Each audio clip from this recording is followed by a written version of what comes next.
What up, internet family? This is Kid Lips coming at you live from Mount Washington.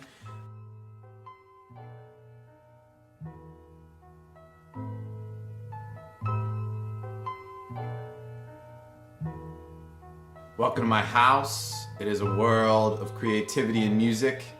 I'm rolling solo today. Unfortunately, the dude Groovies is a little ill, so it's just me.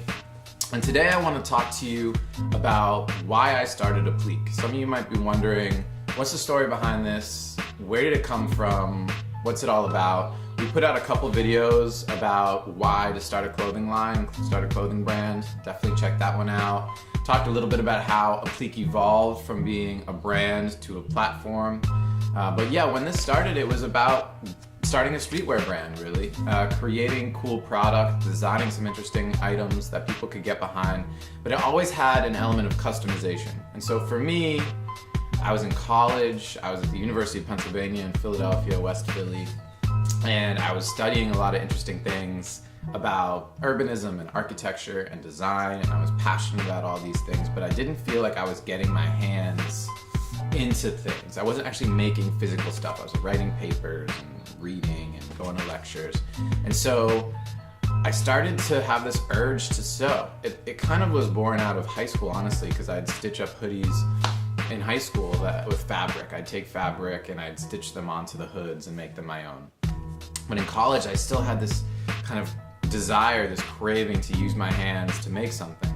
And so I started to stitch up some clothing. I actually was given this Karate Kid headband, the Mr. Miyagi flower, and I wore it around my head for a party with a friend of mine, and I loved it. I thought this design was so dope. I wanted to keep wearing it, but I felt a little weird wearing a Karate Kid headband all over campus, and so I ended up stitching it onto kind of the hood, like the top of the hood here, just hand sewing it. And that became a really interesting product that people wanted to wear. So I had made it for friends, and people would hit me up, be like, yo, you gotta make me one.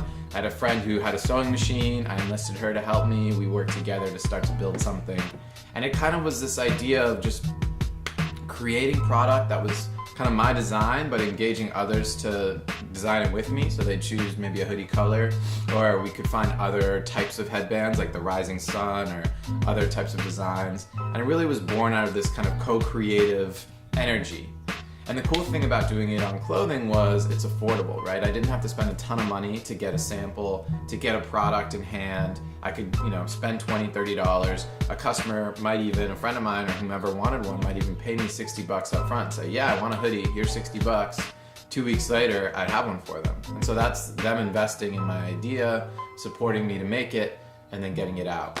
And eventually started to discover fabric and find that, beyond the headband, these textiles could become a medium for creativity and a medium beyond just a logo. And so learning the stories behind fabrics, going into the fabric district in Philly, sourcing interesting fabrics became this hobby of mine. I became obsessed with it.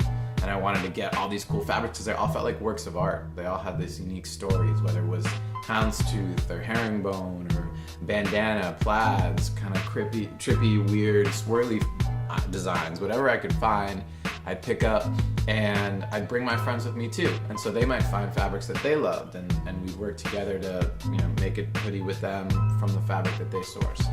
And so that idea of engaging people in discovering the art of fabric and creating products that they wanted to wear, that was them representing themselves and also supporting me as an early business owner, felt really good. And so over time, after college, I went into architecture. I moved to Australia, but I kept making hoodies. I bought a sewing machine as soon as I got to Sydney. I started to source fabric in Australia, and I kept kind of going with it. I found some shops that wanted to carry the hoodies I was designing. I had friends that wanted to buy them, and so kind of stayed alive. I had a friend in New York who helped me keep the business going. And by the time I came back from Australia 2 years later, I was just ready to go. I wanted to start my own business and really do this full time. So I said I'd give myself a year to Apliiq, and if I could grow it to a certain point and sustain myself and cover my costs, then I'd keep going. And within that year, I started selling on Karmaloop. I built a relationship with them and started to get the product in front of millions of people. I got into a number of stores. I built relationships around Los Angeles. I actually opened a retail space in LA. where we would also work from and ship from. And so within that year, things really started to build momentum, and it proved to me, yeah, like this is something special and this can grow. So I guess the takeaways are, think about what's really important to you. For me, it was making something physical, engaging people in design, and then also create small steps to get to where you're going. Don't feel like you need to get to $5 million in a year or it's a failure. Rather think about, I just want to support myself, or I just want to bring in this much a month. And if you can get there, then it's like, cool, I hit it. What's the next goal? What's the next? And continue to work towards these bigger goals. Checked out some videos from some of our friends. John Phenom talks about this, setting goals and working towards what you're going for. It's really awesome to see some of the other YouTubers talking about this. So definitely excited about where we've come. Apliiq is now a platform to empower others to build brands, and we love that direction and really passionate about doing that for you. So that's why we make these videos. Please post in the comments, tell us why you're building a brand, questions you might have for me.